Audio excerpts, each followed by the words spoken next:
चिंता है, 10 बार कम से कम उन्होंने अंडरलाइन किया है, लेकिन ना तो ग्रोथ में कोई टिंकरिंग है, ना सरकार के उस ग्रोथ के आंकड़े को मैच कर रहे हैं, और ना ही ग्लोबल रिसेशन की जो आशंका है उसका कोई मेंशन है। कैसे देखते हैं आप इस पॉलिसी को? देखिए, जहां तक ग्लोबल स्थिति का सवाल है वो तो उन्होंने कहा है कि अभी भी काफी स्टेबिलिटी है। अंडरलाइंग काफी इश्यूज हैं, काफी टेंशन हैं ग्लोबली, बट ग्रोथ प्रोजेक्शन अभी भी काफी रीजनेबली स्टेबल है।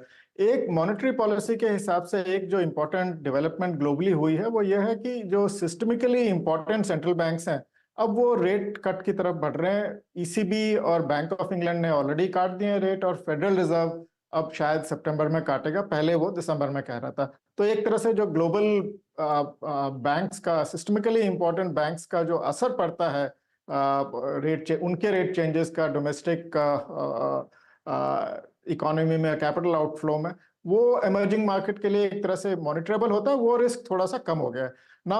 जो मॉनेटरी पॉलिसी है वो ज्यादातर डोमेस्टिक फैक्टर्स के हिसाब से ही बनाई जाती है, और इसमें उन्होंने बिल्कुल सही कहा है कि फूड इन्फ्लेशन का जो चिंता है वो अभी बरकरार है, क्योंकि एक तो फूड इन्फ्लेशन लगातार अभी तक बढ़ी रही है, जुलाई के महीने में भी वो बढ़ी है, और वो आपको आप वेजिटेबल्स में खासकर अब महंगाई की दर अभी भी काफी ऊपर बनी हुई है। देखिए, 3-4 कारण हैं किस लिए वो आरबीआई इसको इग्नोर नहीं कर पा रही है फूड इन्फ्लेशन को।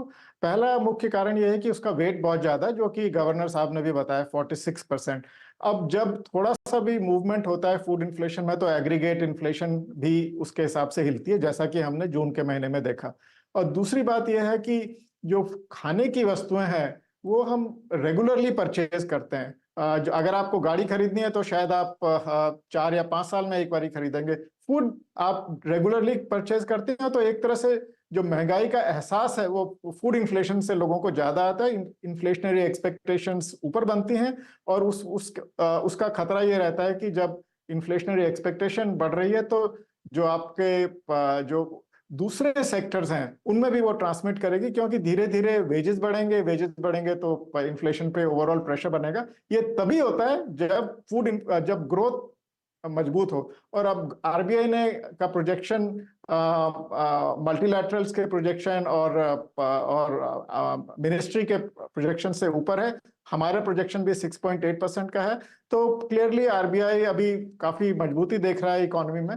तो इस वजह से ये जरूरी हो जाता है कि वो फूड इन्फ्लेशन को नजरअंदाज ना करें और उस पर फोकस बनाए रखें। वही उन्होंने किया है।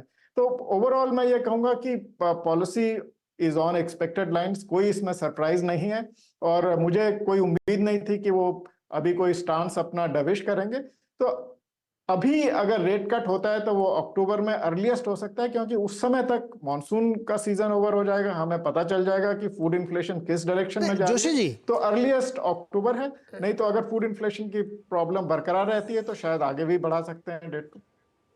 जोशी जी, अगर वो ये कह रहे हैं कि इन्फ्लेशन एक बहुत बड़ा चैलेंज है, 46% उसका कंट्रीब्यूशन है, टैरिफ जो अभी बढ़े हैं मोबाइल के वो उसका इम्पैक्ट आने वाले महीनों में दिखेगा, अदर और बहुत सारे आइटम्स हैं जिनको बढ़ेगा, इसको देख के आपको लगता है कि इस FY25 में कोई उम्मीद है रेट कट की? मुझे तो नहीं लगता। नहीं, मुझे लग रहा है कि उम्मीद है, क्योंकि ग्लोबल जो अब एक तो यह है कि ग्लोबल सेंट्रल बैंक्स थोड़ा सा सॉफ्टनिंग की तरफ बढ़ रहे हैं। दूसरा यह है कि एक तो बेस इफेक्ट फूड में बहुत ज्यादा है।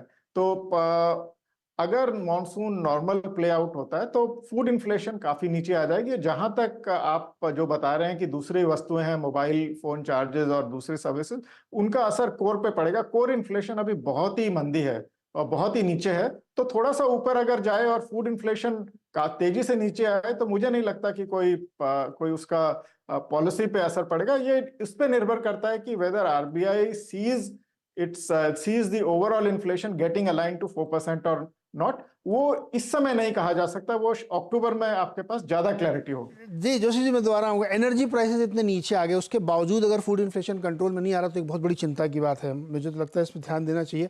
बातचीत करते हैं।